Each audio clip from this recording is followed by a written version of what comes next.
Welcome to the Do Zone, where real entrepreneurs share real strategies about getting things done. I'm your host, Josh Thomas. Tag me at JT Literally and show me what you do in the Do Zone. Every week, I'll pick the best post to feature across all my social networks.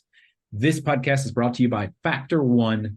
If you're a six-figure entrepreneur who's looking to hit seven this year, there are three key shifts you need to make right now in order for it to be possible. Go to iamfactor1.com now, and I'll show you exactly what those three key shifts are and how you can get them set up for your business in less than 6 minutes. Once again, that's iamfactor1.com.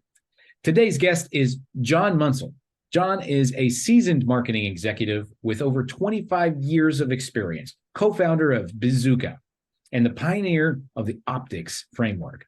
This proven process has transformed marketing teams and programs to drive rapid growth, and John has recently revolutionized it by incorporating artificial intelligence at every stage. John, welcome to the Do Zone. Tell us something you believe is the key to getting stuff done that most people wouldn't think of. Thanks, Josh. Structure, in a word. So I am super ADD. So I have to have structure in order to keep myself from going off the rails and looking at every shiny object. So I have kind of rituals that I've established. Every morning I get up at, 4:35 in the morning. I work out. I take a cold shower. I come to the office. I get my coffee going. While it's going, I do a 30-minute meditation. And then I already have my work day kind of outlined, which is how I close the day by setting up what do I need to accomplish tomorrow so that I can look back and say, all right, I can go to sleep at night. If I don't have that set up for the next day, I'll stay up at night going, oh, don't forget to do this. Oh, don't forget to do that. And that really makes for a non-productive next day. So I don't know. That's how I have to roll. It's kind of like clearing out the cache, if you will. Yeah, exactly. Yeah. I know that if there are two things that I can do at night that will keep me awake. And one is working too late on the computer, and then trying to shut it down and go to sleep. My brain won't slow down that fast. It takes about an hour and a half for my brain to thaw out and then go to sleep. So if I do that, I'm not going to get to sleep. And the other is if I have unfinished business that I haven't written down so that I can get it done the next day, I'll stay up all night because my brain will be going, trying to solve the problem and noting that I haven't, written it down. Yeah, and I'm kind of the same way because it's almost like a safety mechanism, because if I don't keep it top of mind, then it's just going to fall to the back and I'm going to forget about it. It's like a filing cabinet, and the paper kind of falls behind the filing cabinet. We don't see it for like 6 years. Oh, here's this electric bill that I didn't pay, in 1996 Right. or whatever. Yeah, no, and it's kind of weird how the brain works like that. And so what you like to do is you follow this routine. You know exactly what you're doing. You get up, you take your me time, and then we make sure that there's nothing left unhandled at the end of the day. And as long as it's written down to deal with the next day, that's considered handled.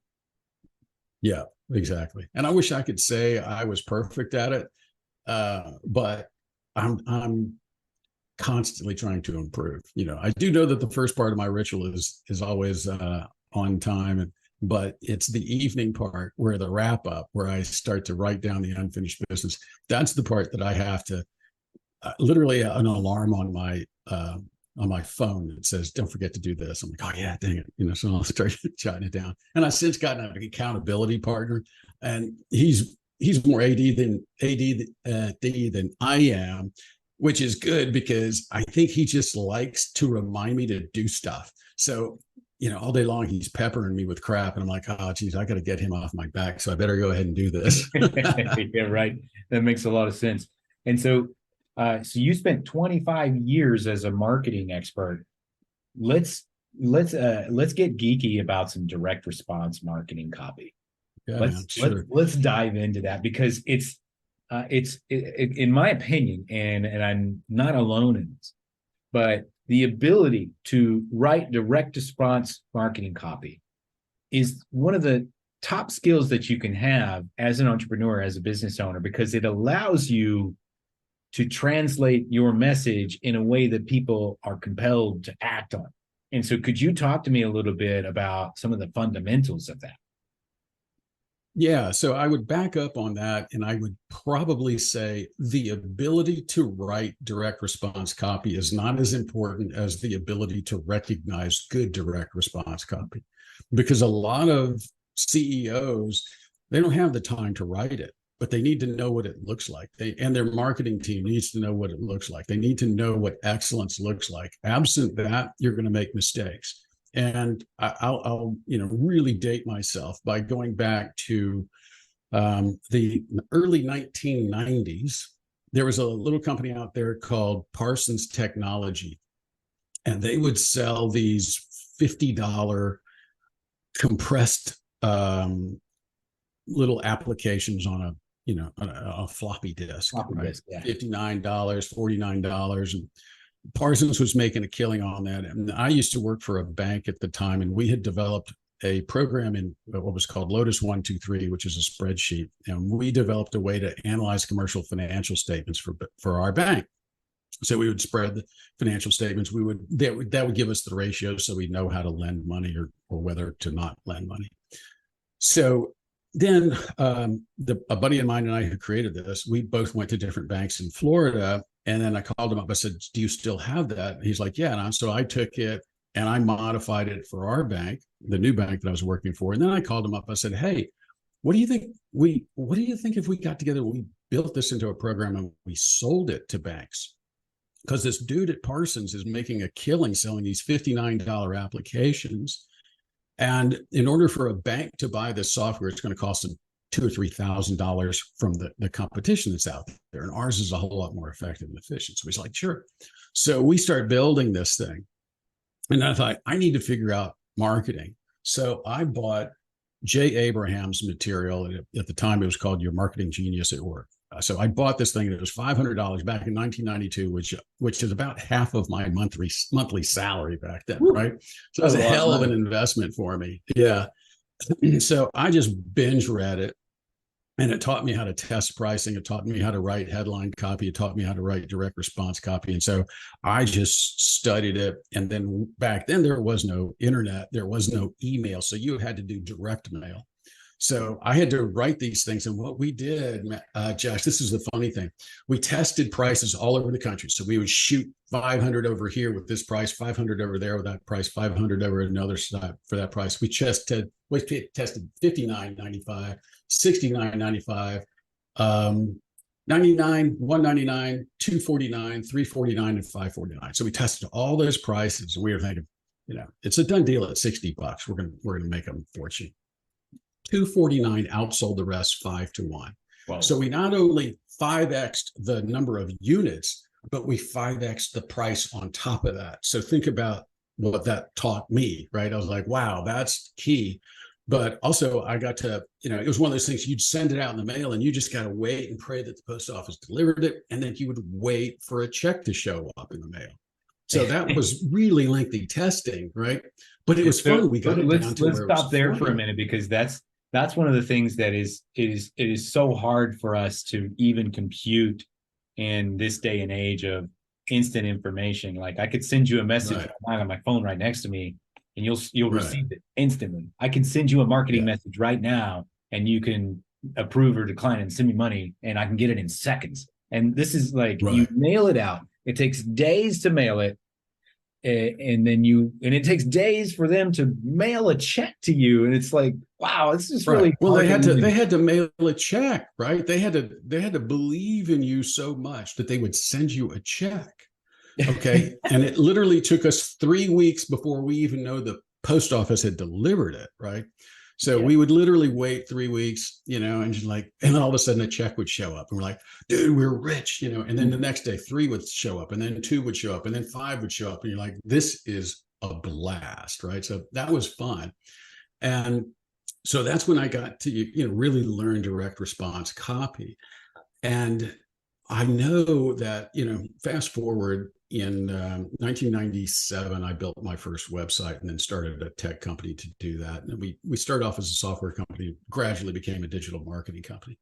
But what I noticed, and I just had a conversation with another guy this morning about this, but 90% of what you see on the web right now is just wrong. 90% of the advertising you see is wrong. 90% of the copy you see is wrong. 90% of it, probably 95, is just wrong. Here's the problem with that. If all you see is what is wrong, you think that's right and you emulate that. Now, fast forward that to what's been going on over the last 2 years, especially in the last 6 months. What do you have? AI, right? So you can get ChatGPT to write copy. The only problem is ChatGPT has been trained on the 90% that's wrong, and it doesn't know it's wrong. And so you ask it to write something, and it writes what is wrong. It sounds interesting, it sounds logical, but it's plain wrong. So you have to know how to train it to write compelling, converting copy. And that's what I love to do. And you brought up a great point, because ChatGPT is not a replacement for strong copywriter. It is a tool or an enhancement, much like a computer, right, or a typewriter, is better than just like writing it out by hand. It just helps you do it faster. It doesn't necessarily replace it. Correct. And I can definitely add credence to that, because I have a copywriter, and we're sending out emails. I send out about 3 to 5 emails a week at least. And I have a pretty decent following, pretty decent open rate. And I review these emails on a content meeting every Monday morning. And I got to one of them, and I was looking at it, and I was like, did you write this? And she said, no, ChatGPT wrote that. I'm like, I could tell. Yeah, like, yeah. I ran out of time, and I just put something up there to have something. I'm like, God, don't do that again. Right, it was not good. No, look, I had about, so every Friday I host a roundtable discussion at 10:30 a.m. Central, and in it we discuss AI. And this Friday, actually, I'm going to show people how we create a scalable prompting system to make sure that ChatGPT yields the kind of stuff that we want. And on my desktop right here, I probably have 6 emails that have come in that I know were created by ChatGPT. I mean, you can just tell. It first starts off with, I hope this email finds you well. Okay, I know instantly ChatGPT wrote that, right? Because that's one of its starting phrases. There are other ones in there. It starts to sound like an infomercial. It'll say, but wait, there's more. And you go, oh, you've got to be kidding. Where did you think that was right? It's kind of what I've seen, in the comparison that I've been able to make recently is one of the things for those who aren't familiar, there's another program called Midjourney. And Midjourney is the ChatGPT of images, basically.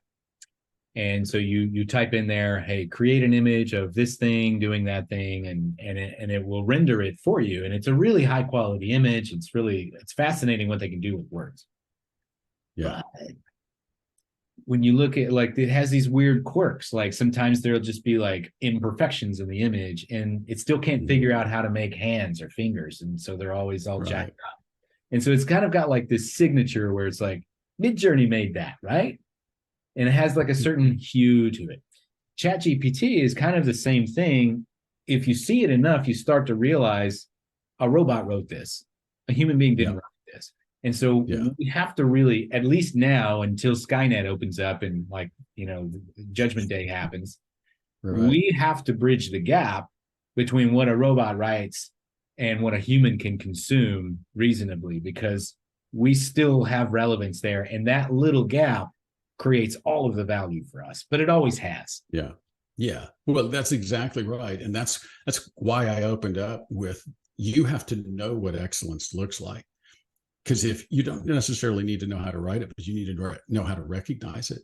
And so ChatGPT and all these other tools like Claude does some really good direct response copy, by the way. If you ever played around with Claude, it's by Anthropic, but it's fast, and it's actually pretty decent copy, but it still needs you to recognize it and do something with it, right? And so I like all of this stuff because I at least know how to get it from 0 to 60 in 2.3 seconds, right? But I also know how to take it across that finish line with it. Whereas if you don't know what you're doing and you just write up a generic prompt, you're going get that stuff that falls in the 90%. It's just not effective. So, when you talk about what makes people productive, tools like this make you insanely productive. So, like, for instance, I can create a really detailed plan, or we call it a profit accelerator blueprint for a client. It used to take us 3 weeks to doing all the research on the brand and all this other stuff. I can pull that down to 3 hours now using ChatGPT and a couple other tools, and it is amazing. And I couldn't do that just a month and a half ago, but that's how fast the technology is changing. So AI is the great liberator for people who need to get somewhere fast, right? But you have to know what excellence looks like so that you can use it the right way. Otherwise, you're going to just replace it. Replace average with more average, faster average. That's one of the most important points that I've ever heard on this podcast, and I've done over almost 150 episodes at this point. But you have to know what excellence looks like, and truer words have never been spoken, because it is so easy for you to just be generic and average. But if you understand what excellence is, you're always going to be ahead of the pack, because you're able to put that final touch on it. And so, John, tell us just really quickly, what is it that you're working on now, and how can people engage with you and learn more about it? Sure, glad you asked. Because we have developed what we call the optics framework, which is a framework for helping marketing teams scale faster and organize themselves. And you can read about it at bizzuka.com, bizzuka.com. But what we have done is we have started to optics is an acronym for the 6 phases of it's like a circular phase of how you accelerate at marketing. But we've integrated AI into every aspect of that. So that's what we're working on. And originally I was like, you know what, I should create training to teach people how to use AI tools inside of it alongside of the optics training. And then I realized, after creating a program that would help people build lead magnets and all the funnel content behind it, I realized, boy, 4 weeks after releasing it, it's out of date because the technology has changed. And so I thought, you know what, instead of me constantly trying to build a course, I'm just going to give it away for free. And so that's what we're working on now. All of these tools that we've been building that are amazing, that help you build amazing copy, we're going to be giving them away. So we're going to be putting them on YouTube. We're going to be, like this Friday in our roundtable, I'm going to be showing people how to create a scalable prompting system. So that's kind of it. I just figured, you know what, I'm going to give it away. And if people want to hire us to do something else, happy to do that. But it doesn't pay us to try to sit on this stuff, turn it into a course, to have it be outdated a week later. I'd rather get it into people's hands. I really think the small business owners and medium business owners need to hurry up and be competitive, because this is rapidly becoming a massive corporation game and the little guys are getting crunched. So I think they need the tools to succeed. So that's kind of my passion. That's what I'm up to. I love that. And so where can we go right now to learn more about that and get on your discussion, learn about your course? Yeah. So if you go to bizzuka.com, bizzuka.com, you can go over, I think it's on the right-hand side, you'll see a link to the roundtable. So if you want to join the roundtable, we originally were going to do 10 of these and stop. This Friday is the 10th one, but everybody said, can you keep doing it? And so we're going to add another 10 and another 10. And that's when we're like, you know what, we're just going to give this away and we're going to get people successful. Love that. Bizzuka.com, bizzuka. Correct. Awesome. Not the bubble gum, not the weapon. We'd have been a whole lot richer if we were, but. Excellent. John Munsell from bizzuka.com. For those of you who are looking to learn more about AI and how it can impact your marketing, go to bizzuka.com, which is bizzuka, and join the Friday roundtable discussion right there on the website. For those of you who are tuning in on your morning commute or during your workout, or you're somewhere out in the field, be sure to snap a selfie, tag me at JT Literally. Tell me what you do in the do zone. Also, if you're ready to break the 7-figure barrier with your business, but you know what got you here ain't going to get you there, we can help. Go to IamFactor1.com now, and let's see how much impact we can make in less than 6 minutes. Know this, you are Factor One for your own success. Now let's get to work.